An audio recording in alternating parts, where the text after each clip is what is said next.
Good evening and welcome to Queer News Tonight. This is the world's first and only LGBTQ+ daily evening television news.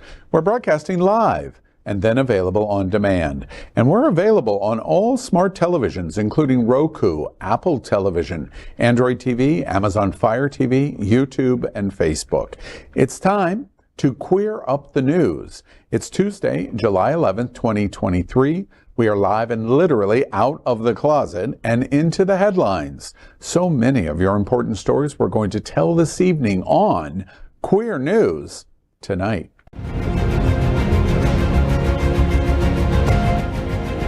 This is the world's first live daily LGBTQ evening news show, literally out of the closet and into the headlines on Queer News Tonight with Al Ferguson.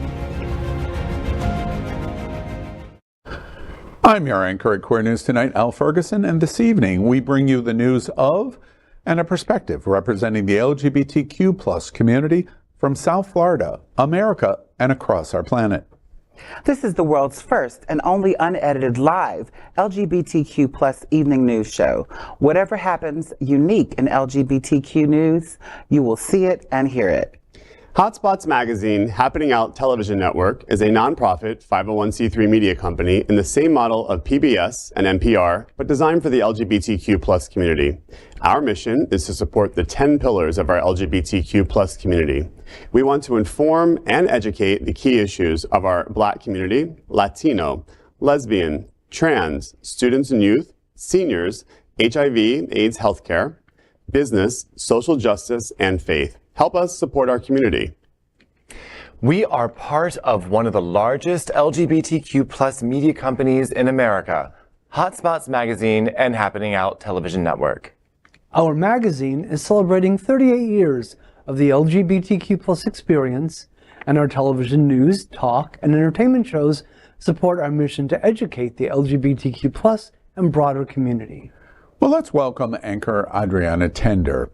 Adrianna has extensive education and experience in HIV prevention and healthcare that relates to transgender individuals. She is the program coordinator for Trans Inclusive Group and is the owner of Tender Loving Care Trans Mentoring. Welcome, Adrianna. Thank you so much for having me. It's always a pleasure. In the gay agenda, Strengthen Solidarity, Confronting Hate Together, July 27th, Townhall. A community town hall called Strengthen Solidarity, Confronting Hate Together will be held on July 27th at the Pride Center in Wilton Manors. During the free event, expert panelists will delve into the crucial topics of hate crimes and their impact on our community. They will shed light on important legal definitions, dispel misconceptions, and clarify the impact on new legislation. The town hall will be hosted in collaboration with the Broward County State Attorney's Hate Crimes Unit and Hate Crimes Task Force, the Trans Inclusive Group, the Pride Center at Equality Park, the Broward Sheriff's Office, the U.S. Attorney's Office, the Federal Bureau of Investigation, the Jewish Federation of Broward County, Alcee Hastings Broward Black Jewish Alliance, and numerous other community partners. The town hall will start at 6 p.m. Find out more on the Trans Inclusive Group Facebook page. Next, let's welcome anchor Jeff Oliverio, a founder and treasurer of the Hollywood LGBTQ+ Council. Jeff is our fund's Next Generation Philanthropist Award recipient. Jeff is also co-chair for the upcoming 2023 National LGBTQ Task Force Gala on October 14. Welcome, Jeff. Thanks for having me. Happy to be here. In the gay agenda, Ujima Men's Collective Living in the Light Conference, October 13th through 15th. South Florida's Ujima Men's Collective has announced their annual Living in the Light Conference. The organization is a collective of Black, same-gender loving men who educate, inform, encourage, and advocate for themselves and the greater community. The conference will be held October 13th through 15th at the Gallery 1 Doubletree Hotel. The conference will be enlightening, entertaining, and educational. Performer extraordinaire Naj will return to share his amazing vocals. Comedic genius Samson will also perform some of his stand-up at the event.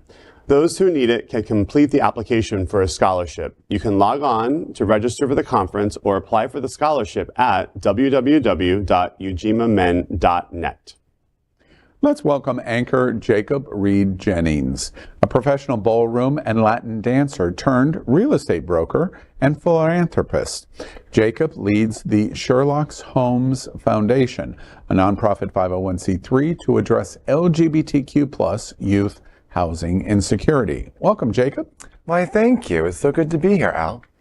In the gay agenda, Man on Man comes to Miami at Gramps, July 25th. Man on Man comes to Gramps and will be in Miami on July 25th. Man on Man is a new gay lover band made up of Joey Holman and Roddy Bottom. Their upcoming self-titled record, Man on Man, is infused with indie rock distortion and soaked in gay pop confidence with a pure sense of humor they both share. The event is presented by Break Even Booking and is available for everyone above 18. Other performances include The Gas and I Love You This Much. Find out more at manonmanmusic.com. Let's welcome anchor Gregg Shapiro, an inductee into the Chicago LGBT Hall of Fame. Gregg is the author of 9 books. His entertainment coverage, including celebrity interviews, runs a variety of print and online publications. Welcome, Gregg. Hello, and happy All-American Pet Photo Day. In the gay agenda, Illusions, the Drag Queen Show Fort Lauderdale. Illusions, the Drag Queen Show Fort Lauderdale is the perfect combination of spectacular burlesque style and comedy performances by the industry's best celebrity impersonators and the funniest Fort Lauderdale drag queen hosts you'll ever have the pleasure of encountering. It is a drag dinner, which will be held on July 15th at 7:30 p.m. to 8:30 p.m. Get your tickets at illusionsthedragqueenshow.com. We are the reporters for Queer News Tonight, and this evening we bring you the queer headlines. The LGBTQ+ community in South Florida and across America is diverse. Our community across the world is vast, and here are the bullet points of the queer news for today, Tuesday, July 11th. Let's queer up health. The Trevor Project Contractor lays off suicide counselors from the 988 suicide hotline. Crisis counselors who answer calls dealing with suicidal LGBTQ+ young people on behalf of the Trevor Project for the recently established 988 Suicide and Crisis Lifeline are upset about layoffs at the agency. They say they're outraged not about the layoffs, but about how employees were informed of the reduction in the workforce. Some claim that the mental health support agency acted in such a way that it put their own psychological well-being at risk. Ray Kaplan and Finn DePriest say that on June 14th, an invitation for an online meeting was sent out to staff with just 2 hours' notice. At the meeting, representatives informed attendees that many would be laid off effective July 2nd. They explained that they came from a stable job and joined the 988 line in January, about 6 months into the program's existence. Founder and interim CEO of the Trevor Project, Peggy Rotsky, said in a statement, quote, "Given the high volume of counselors needed for the pilot phase of 988 and the fluctuation of government funding, we contract Insight Global, a third-party resource, to provide counseling, contracting, and counselors to help support 988. Bottom line, given the funds that the Trevor Project receives from the federal government are being reduced, we are not able to continue engaging vendors to provide the number of contractors we originally needed." End quote. Well, the optics of this news are not good. First and foremost, the Trevor Project is one of the gold standard nonprofits in our community aimed at LGBT youth, and especially the crisis needs that LGBT youth, the special needs that they require. As we've reported at Queer News Tonight so many times, LGBT young people and students are bullied far dramatically more than their straight counterparts. They think about suicide far greater than their straight counterparts, and they actually commit suicide far greater than their straight counterparts, which is the reason why the 988 program is so vital and one of the principal issues that 988 was created. The other thing that's disappointing to me is I haven't heard one word about this. I haven't heard a word that there was a problem in funding or issues in terms of the cutbacks. And this breaks as a leak from the internal side of employees saying, here are the requirements. Even if true, the optics of the way this is unveiled into the LGBTQ community are quite negative at best. And does anyone else see the irony in a mental health support agency putting its staff's psychological well-being at risk? I mean, it's sort of like, it's like a full circle moment there. Well, frankly, homosexuals can be a little overdramatic at times. I don't necessarily know if I buy that part, but what I do see is the problem as the Infrastructure and Investment Job Act that just passed just a few months ago has billions of dollars for it, and they have set millions aside for mental health counseling. But the problem is, those sponsors who are getting those funds don't know they're getting the funds to disperse them for important projects like this. I mean, I think we're going to see more cuts to social programs across the country, whether they're funding from states, which are cutting DEI investments and things of this nature. And, we need to, again, focus on our nonprofits that are raising money to try to give those services back to the community because, again, federal government, state governments are cutting budgets and, we're potentially going into a recession. And that means corporate sponsorship of things could also be pulling back. So I think this is, we may see more of these stories come along. To me, it just goes back to make sure that you go out and vote for me, because you sit and think about what's going on here in Florida and all of the other Republican states cutting DEI and everything. It's like, okay, we better get out to the polls and vote and see if we can change some of these laws. Amen. One last thought to both, really all of your observations. While I fundamentally agree that the vote piece of our conversation is true, it's sad to me that we even have to see that part of the observation into this conversation. After all, the Trevor Project is a non-political organization. There is no one, the worst of our critics of community could not suggest that the Trevor Project is a political organization as a nonprofit. And their fundamental mission is to simply, among many things that they do, in the suicide and prevention hotline issue, is to be on the phone 24 hours a day when some 16-year-old calls and says, I'm at the end of my rope. That is not Republican, that is not Democrat, that is not Fox, that is not MSNBC. There is no politics in that. And it's sad to me that we talk about the recognition that there's business retrenchment, there's government retrenchment, there's political retrenchment, and we need to vote. All of those things are factually true. But in a non-political situation, to just answer the phone to save some kid's life, it is sad to me. Next, let's queer up business. Attorneys general from 7 red states sue Target for obscene children's pride attire. Republican attorneys general from 7 states have signed a letter to Target insinuating that the retailer's LGBTQ+ youth content and merchandise may be considered obscene and in violation of the law. The letter criticizes Target for offering youth-sized clothing featuring pride themes and asserts that the states are obliged to enforce state laws protecting children from content that sexualizes them, including obscenity laws. The letter also suggests that Target may be breaching the law by making decisions that are allegedly unprofitable and not in the best interests of its shareholders, citing this as a violation of the company's fiduciary duty. The letter, which is 6 pages long, does not provide specific details regarding potential legal consequences if Target continues to sell the merchandise in question.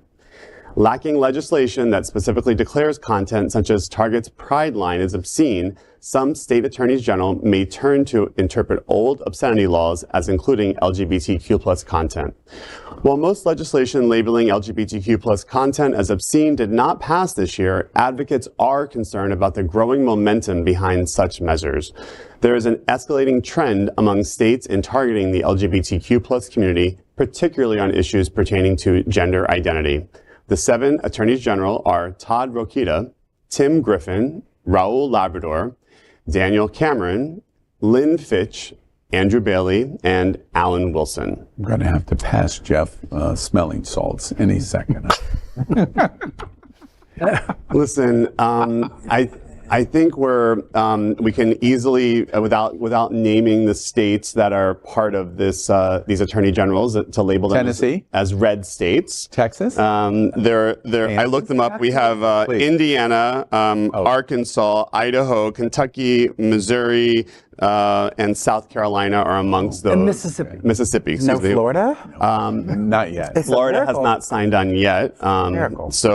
But interestingly, again, if you were to rank those same states on education of children, they probably would also fall at the bottom of the list. And 44, 46, 48, 40. Yeah, and I actually cross-referenced because today CNBC released their top states for business. So they rank all 50 states, and they have about 10 different categories. How did Kentucky do? Kentucky was actually not in the bottom 5 or 6. However, Texas, Oklahoma, Louisiana, Florida was number 41. But these are now things that, again, companies are looking at as they grow their businesses. Mm-hmm. And so this diversity, equity, and inclusion piece that we're trying to reverse here in Florida and many of the red states, it's getting a lot of notice, and it's dragging down the scores of some of these states. I mean, again, Florida undoubtedly has one of the strongest economies in the country and didn't rank in the top 5. And a big feature of that was again around their affordability of cost of living, which impacts LGBTQ plus people more. Insurance. Yes, exactly. Infrastructure, and of course, diversity, equity, and inclusion, which Florida ranked in the bottom, 10% of the list. And you think that these attorneys general will be more concerned with their state's low literacy and high teen pregnancy rates instead of looking at the displays at Target? I mean, seriously. Yeah. But you'd be wrong if you thought that. I think it's funny that they're weaponizing it. Like, we're weaponizing LGBTQ clothing, but we actually have T-shirts that you can buy for my nephews or anyone's kids, right? That actually have real weapons on them, like guns. Oh. And how come we're not talking about weaponizing camo? You're militarizing your children now. Oh my goodness! But that's okay. Let's save us from the 1% of the children who are actually going to be. I'm done. Sorry. Who are actually going to? Well, frankly, kids are going to wear what they want to wear anyway, and they're going to show their personality. And if there are any kids watching this. Yes, show yourself. You are beautiful and shine, honey, shine. Oh. I think we have to be careful with this, and I'm going to definitely be following it because this will set precedent. Yes. And if they start here, like they did with all the legislation, if they start with the gay community, then it's going to go to the black community and the Jewish community and the people who are making clothes that are women. To me, it's just beyond ridiculous. And you know why? Because, I hate this word. I really do hate this word. But these attorney generals are homophobic. Yeah. I hate the label. I hate that I get into the politics. I wallow in the mud of this situation. But it is purely homophobic. Because if you went into a retailer as the attorney general and said, the clothing that is made for a highly sexualized entertainment industry or a music industry or a film industry, that is exactly the same thing as what they're saying about whatever they're seeing in LGBT, that is because they're homophobic. That is the reason why they've come to that conclusion. It serves the narrative that they're doing, which I think is really despicable. The other thing that I think is you don't have to worry. While I appreciate your warning of it needs to be watched, really it probably doesn't. There's not a chance in the world. There's not a chance in the world. I don't care about the crazy 6-3 in the Supreme Court. The Supreme Court is not going to sustain any kind of challenge of the imaging of merchandise of clothing in Target. It's impossible. Because if it was possible, let's end the republic. Because democracy as we know it is over. Because that's what these 7 attorney generals are advocating, which is where you get to concerns about what would they do about black people or about women's health care choices or the speech on your shirt is protected First Amendment speech. And that's what they're after. They don't want rainbows. Please define how the rainbow is a violation of sexualizing our children. It's impossible. You can't do it. One last thing to prove how ridiculous these state attorney generals are. They are trying to investigate that perhaps Target has not lived up to its fiduciary responsibility to its shareholders. The chairman of Target busted out laughing when he saw that assertion. It is beyond stupid. It is. These attorney generals are homophobic and stupid. You don't have a chance in the world. And the entire country is going to laugh at you as you pursue it, which is why you don't quantify any charges, because you can't, you idiots. How do you really feel? Tell us how you feel. What about toddlers and tiaras, by the way? We're talking about sexualizing children, and they have these little girls walking around with big hair and makeup and dentures, or whatever veneers rather, fake eyelashes, and you're saying that that's not sexualizing children? Oh, I'm sorry. It's just for a certain demographic of people who will watch that show. Homophobic. Now let's queer up the world view. Rikkie Valerie Kollé becomes first transgender Miss Netherlands. Will compete at Miss Universe. Rikkie Valerie Kollé made history Saturday when she was named Miss Netherlands 2023 as the first transgendered woman to be crowned in Dutch history. Rikkie Valerie Kollé was selected as Miss Netherlands and will represent her country at the 72nd Miss Universe pageant set to take place in El Salvador later this year. The beauty pageant winner is from Breda and aspires to become a voice and role model for the queer community. Kollé said that when she was younger and came out as transgender, it wasn't easy. Quote, I struggled and it was a very rough time. Today I am stronger than ever before, end quote. Kollé has another chance to make history if she takes the Miss Universe title in December. She would be the first trans woman to do so. The Miss Universe competition, which is newly owned by a transgendered woman, has allowed transgendered participation since 2012. Kollé will be the second transgender representative at the Miss Universe pageant after Spain's Angela Ponce, who participated in 2018. I think this is completely amazing. I've always wanted to be at Miss Universe. And I can't believe that this is the first time that I'm hearing that Miss Universe is owned by a trans woman. Yes. How could you have a more dramatic comparison? Donald Trump to a trans billionaire.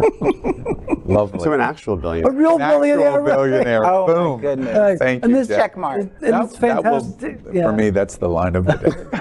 It is fantastic news from one of the most progressive places on earth, the Netherlands. It's really, but I was wondering, has there ever been an out lesbian Miss Universe competitor? I mean, I wonder if that's ever been in the news. Close. Miss Venezuela and Miss Puerto Rico They were a have couple? actually, and both of them competing in Miss Universe, and now they're married. Oh, wow. That's lovely. Yeah. Really? Yep. It's also exciting news, I think, from the standpoint of it's just a little minor chink in the armor. But those people that say trans people are getting an unfair advantage and they shouldn't be allowed to compete, I can't help but wonder where those people are and what they're going to say and going, oh, please stop being so beautiful. Okay.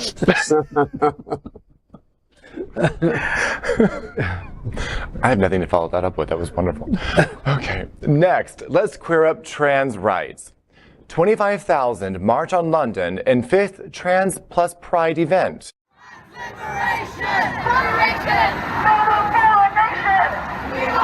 The trans community is not some big bad cabal of secret endocrinologists that want to trans all of the children, and we've got a secret transgenderification beam. We're just people, we're just living our lives. This parade is a protest. It's a protest for our rights, the rights that we deserve to have just as much as anyone else does.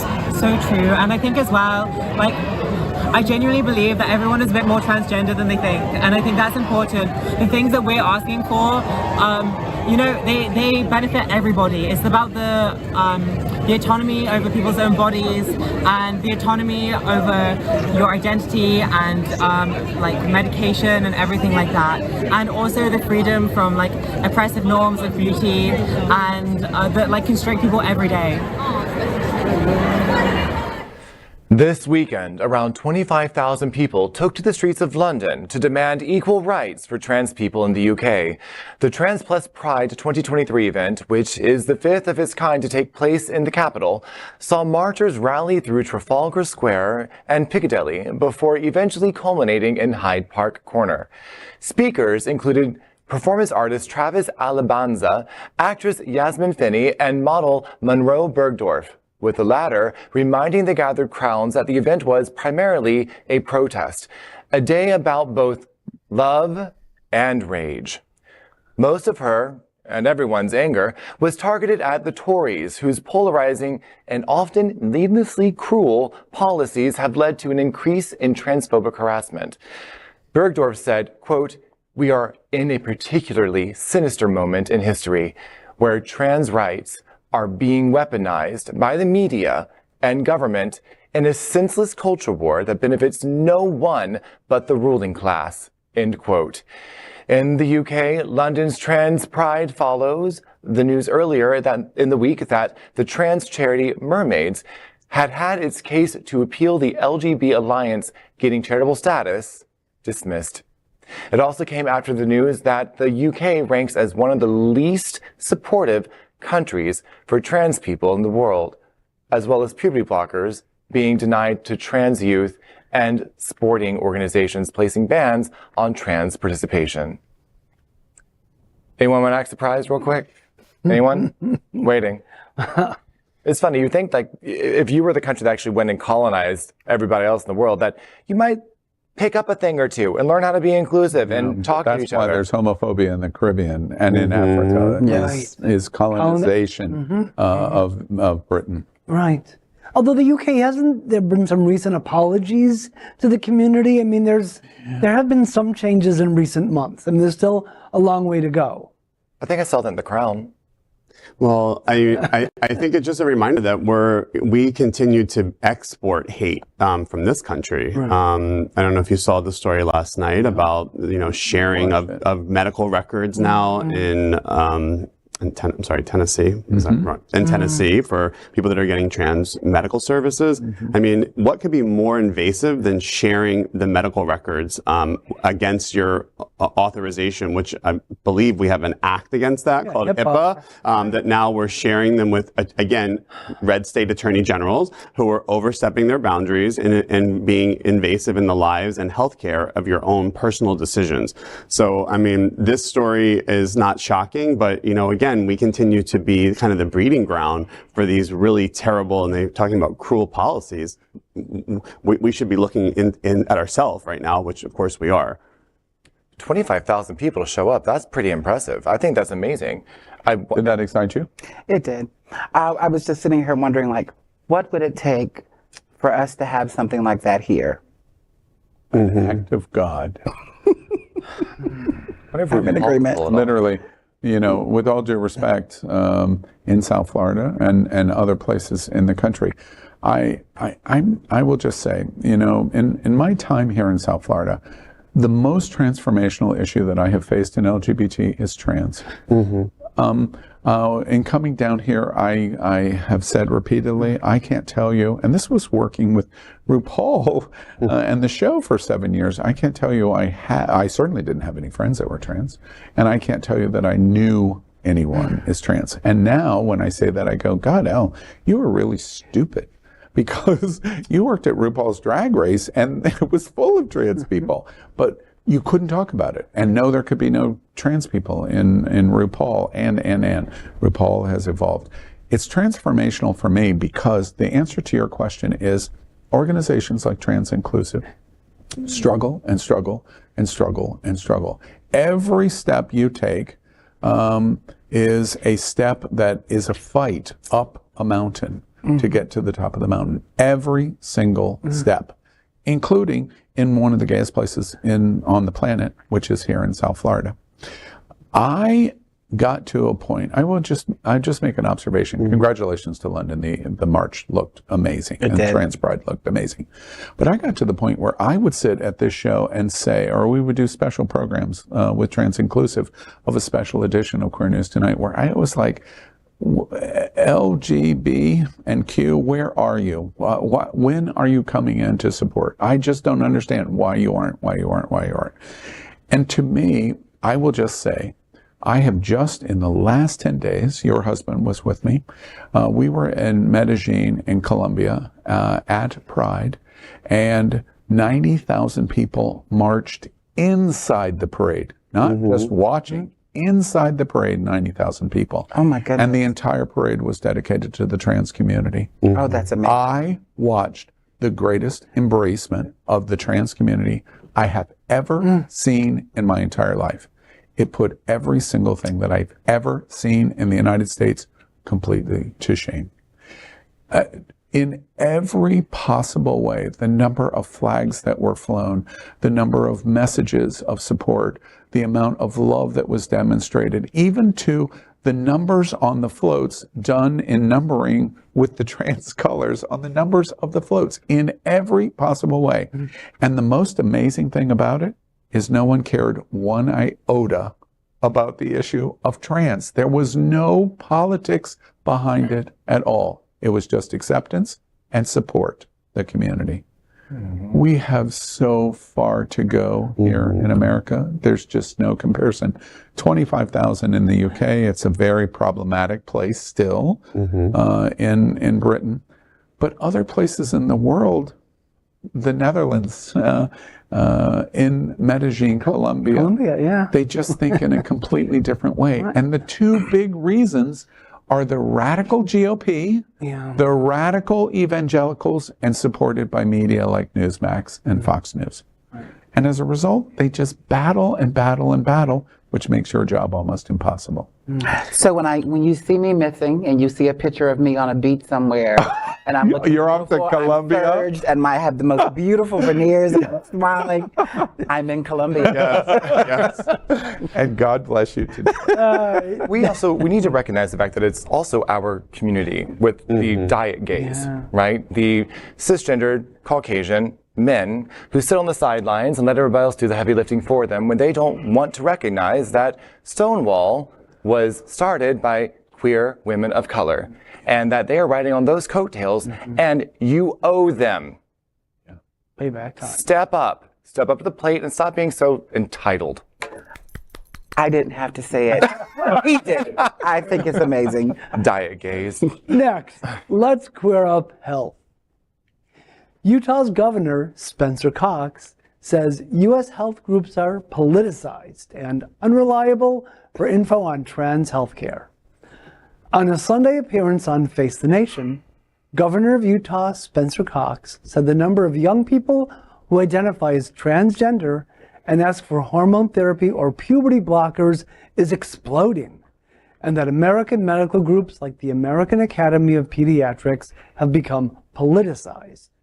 Cox said he was looking for more data and information on the subject and said it has been impossible to get good information on what medical treatments are safe for young people because medicine in the United States has become too politicized. Host Margaret Brennan responded by listing several American medical groups, including the American Medical Association and the American Academy of Pediatrics, that have endorsed the use of medical interventions to slow or stop puberty in young people, and Cox said, quote, they've rejected the claims that it is harmful, end quote. He pointed out that the number of young people who have gender transition surgery is relatively small, but Cox said the number of children who ask for hormone therapy is exploding. Cox further said, quote, that's what these scientists in other countries are actually trying to figure out. Where in the United States, we are putting our head in the sand and saying, we're not even going to talk about this, end quote. Is it possible that Governor Cox, he confused the legitimate American Academy of Pediatrics, whose numbers number around 70 67,000 with the illegitimate and insane socially conservative American College of Pediatrics, whose membership numbers in the hundreds. Maybe he was confused. Maybe he was referring to the wrong group. Yeah. I mean, I want to agree with the governor because our medical, background is being politicized primarily by the Republican Party, who is anti-science, anti-vaccine, who in the 80s didn't want to fund, AIDS and HIV healthcare, is now trying to restrict women's healthcare and now restricting trans healthcare. So yes, our political views are shadowing what's happening in the medical world because of what's happening in the Republican Party. I want to clarify that it's not every Republican, it's not the entire party, it is the fringes. There are people who are Republican who actually do stand for us and are on our side. There are also people who are Democrats who are not. So it's not that we have to stop blanketing all of this. We're only adding to division when we're saying those things. So let's preface that. There are some people in our country who don't believe in science, period. Let's keep it that way. I think that what's funny is the word they used was exploding when that the number is exploding here. But you see, what's interesting, when any other cure comes out, or a vaccine comes out, it's okay, give it to the masses because it's addressing an illness, it's addressing a disease or whatever it might be. But when it's coming to gender dysphoria, apparently if you address that explosion is something that's toxic because even though puberty blockers have shown to have no negative consequences, they are horrible for humankind and it's just to be horrible for our society.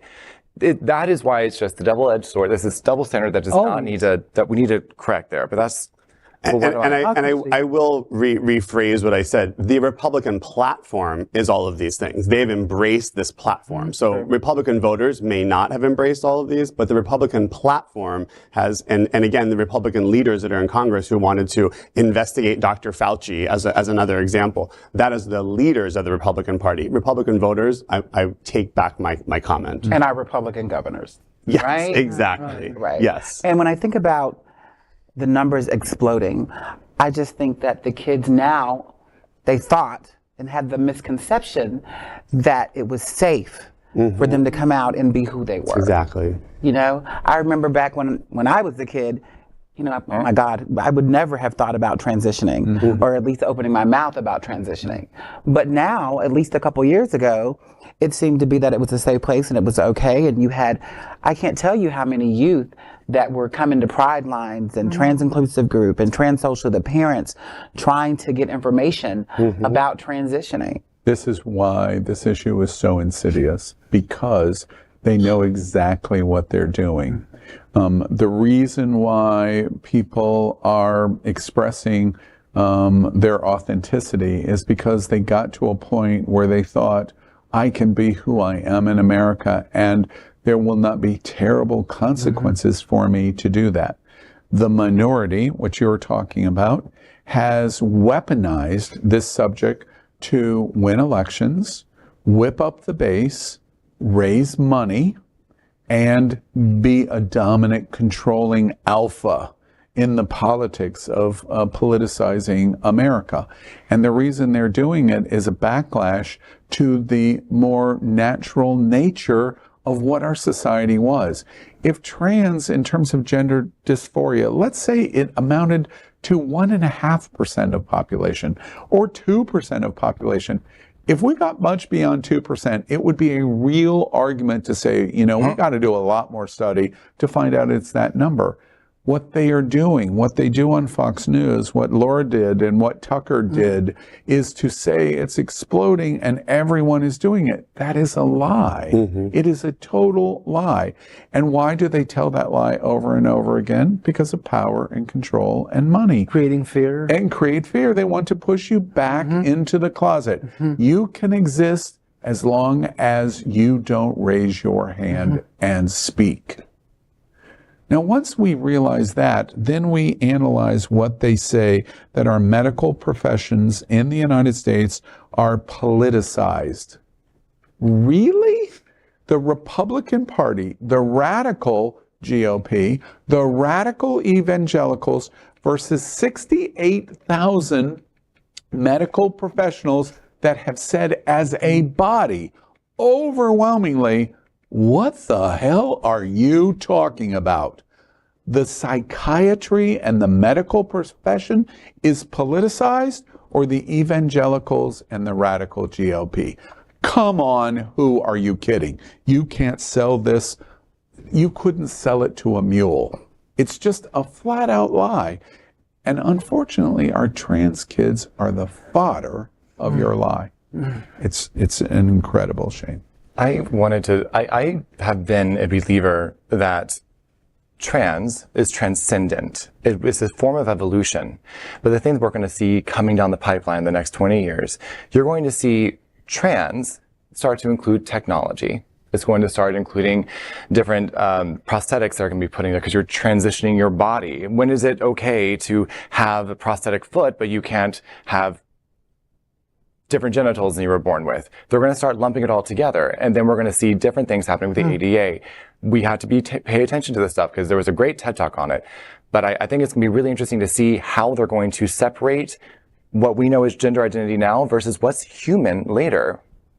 You know, and interesting, just kind of a different subject, but I think it's interesting. I've seen a meme. I was told about it today, and I went and looked at it. And it is the picture of those that are so anti-abortion and the time that is defined of the conception of life. And they show a picture in this meme of the conception of life. This is a child, and therefore its life is protected, and no conversation about abortion should be allowed or legitimized as legality. And then simultaneously go, but the meme says, much more articulate than what I'm explaining, that we're all trans.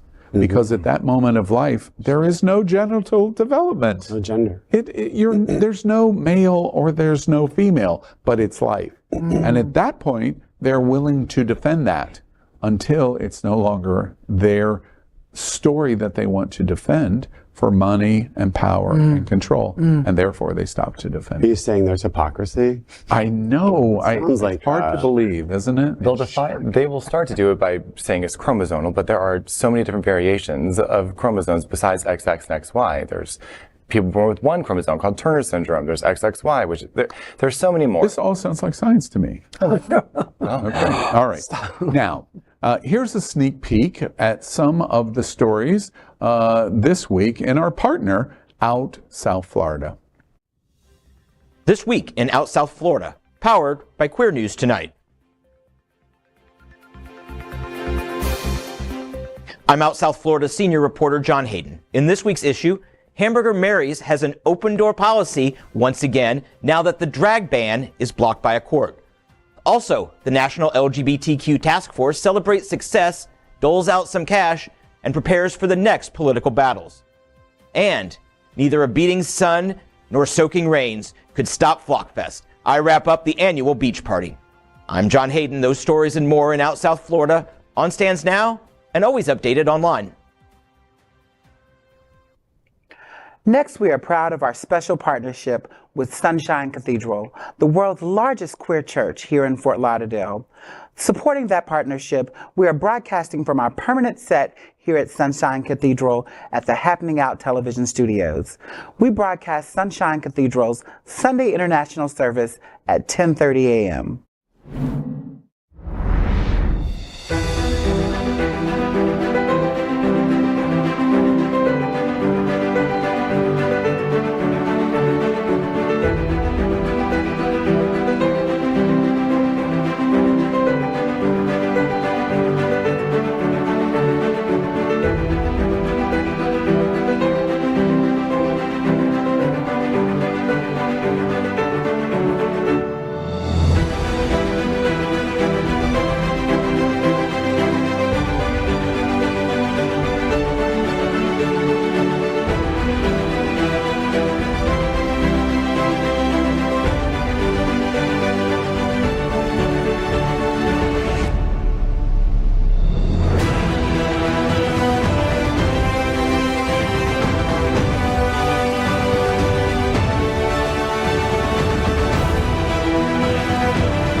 Well, now we finish tonight's Queer News headlines with a segment we call LGBTQ plus 1 Minute News. In LGBTQ plus 1 Minute News, let's queer up LGBTQ plus civil rights. Asexual lingerie model Yasmin Benoit slammed for calling for protections for ace and aro individuals. A model who served as the first asexual Grand Marshal at New York City Pride has received backlash for her comments about her sexual identity. Yasmin Benoit identifies as asexual, sometimes called ace, which is sexually defined as a person who does not experience sexual attraction. She is the founder of the United Kingdom's first asexual rights initiative. Benoit went viral over the weekend when tweeting from the London Pride Parade, where she marched with LGBTQ plus rights organization Stonewall UK. She tweets, quote, "Asexual people deserve equal rights. We deserve legal recognition. We deserve protection," end quote. Many people congratulated her for speaking up and representing asexual people, but many replied with negative comments, which she found, quote, annoying. Benoit, she is the first asexual Grand Marshal for the march.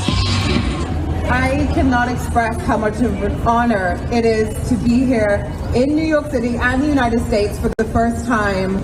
It has been absolutely incredible to be named New York Pride's first ever asexual Grand Marshal. I'm so honored to be able to bring this representation to one of the biggest prides in the country, because unfortunately a lot of asexual people question whether they will be welcomed at Pride. We have always been part of the queer community. We're right there on the Kinsey scale too, but so many do not really go beyond the queue and do not recognize asexual people as being part of this.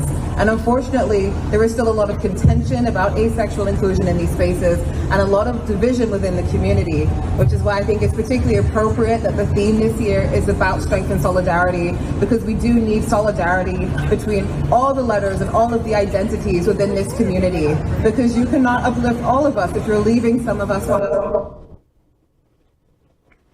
LGBTQ plus 1 Minute News. Let's queer up drag culture. Portland Dragathon reaches halfway mark on attempt to break world record. Starting yesterday afternoon and going until tomorrow, celebrities and drag artists from across the country will come together at the Darcel 15 showplace to try to break the world record for the longest drag artist stage show. Portland fashion boutique Wildfang organized the Dragathon event in response to several states passing legislation banning drag performances. Celebrities scheduled to appear at the event include Eureka O'Hara, Peppermint, Busy Phillips, Caitlin O'Shea, Poison Waters, and many others.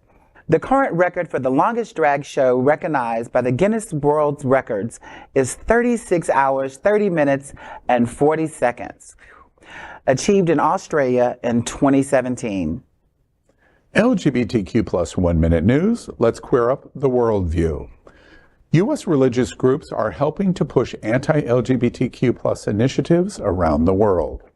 American groups have helped to establish a global web that shares ideas and funding in a bid to restrict gay and trans rights.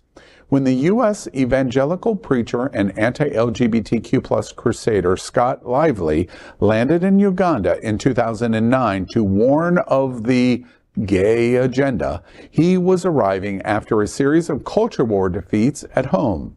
5 years later, Uganda President Yoweri Museveni signed a law that made same-sex relationships punishable by death. Ghana, Kenya, Tanzania, and other nations have introduced anti-LGBTQ plus bills that impose harsher punishments with the assistance of U.S. groups. U.S. groups backing these other efforts are the American Center for Law and Justice and the European Center for Law and Justice. Both are run by Donald Trump's former personal attorney, Jay Sekulow. LGBTQ plus 1 Minute News. Let's queer up entertainment. Elton John's Farewell Yellow Brick Road tour comes to an end. Elton John's Farewell Yellow Brick Road tour came to an end on Saturday in Stockholm, Sweden, 5 years after he first announced it at a press conference. The tour marked as a singer's goodbye to touring after 50 years on the road, has entertained more than 6,250,000 fans since it kicked off on September 10th, 2018. After the show, John released a statement reflecting on the past 5 years. Quote, "Every step of the way, my fans have been there. They have stuck with me, they have supported me, they have been patient, and they have kept turning out for every single last show." End quote. LGBTQ+ 1 Minute News. Let's queer up religion. Pope invites priest who runs LGBTQ+ Catholic outreach to synod. An American Jesuit who runs outreach ministry for LGBTQ+ Catholics has been tapped by Pope Francis on Friday to be among participants at a major Vatican gathering of bishops and laypeople. The Vatican unveiled the names of bishops, priests, nuns, and laypersons who will take part in the weeks-long meeting that the Pope has called for in October. Among those chosen is the Reverend James Martin, who has long been a prominent advocate of greater inclusion of the LGBTQ+ community in the Catholic Church. Ahead of the gathering, known as a synod, there was an unprecedented canvassing of Catholics worldwide, which found that the faithful want to see concrete steps to promote women decision-making posts, as well as radical inclusion of the LGBTQ+ community in the Church. That is today's news for the LGBTQ+ community on the world's first and only daily LGBTQ+ evening news show. If our community is important to you, share this news with your friends and family. Are you, like most of America, part of our very large television audience, watching this live LGBTQ+ news broadcast right now on Roku, Apple TV, Android TV, and Amazon Fire TV? Queer News Tonight is the only live LGBTQ+ digital television show in the world that is out the closet and into the headlines. We need your support. If our community is to grow, we must tell our stories and bring them to the attention of the broader world. This is the only place in the world that tells these types of LGBTQ+ stories in motion and sound. That is the passion of Hotspots Magazine, Happening Out Television Network, and Queer News Tonight. I'm your anchor, Al Ferguson, and on behalf of these LGBTQ+ reporters, the anchors of Queer News Tonight, including Adrianna Tender, Jeff Oliverio, Jacob Reide Jennings, and Gregg Shapiro, we will see you daily at 8 p.m. And to our LGBTQ+ world, we wish you good night.